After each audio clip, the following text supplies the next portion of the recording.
Hi there, in today's short video I'm going to explain why I keep a simple ball of string in my installs kit. It's coming up next.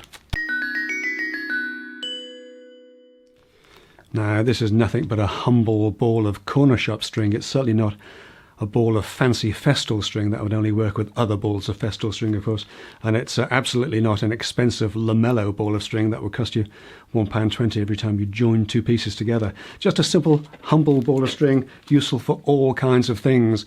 If you take a loop of string and give it your awl, then you can draw circles with it.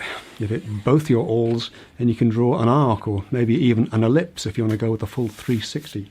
Tie something infrequently used and heavy to a piece of string, and you've got a very nice impromptu plumb line. I have no idea. But that's not all you can use a ball of string for. One of the best things you can do with it is just pull it tightly, and it'll give you a straight line, as straight as any laser, and no battery is required. I used that recently on the big wardrobe install that I did.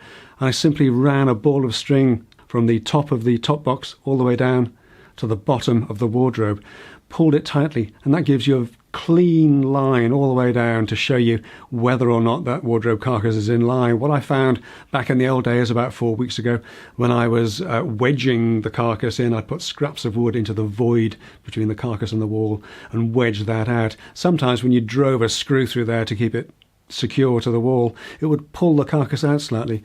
Obviously much easier to rectify that now I'm using these sort of space plug things. But a simple string line tied tight against the carcass gives you an easy visual check as to whether or not that carcass is in line or not. So if it's not, well, it's going to mess up your hinges and it's going to mess up your scribes as well. And that's what I use my ball of string mostly for. I think everybody should have a ball of string in their install kit. That's my theory anyway. And that's it for this week. Thanks for watching, and I'll see you next time. Take care.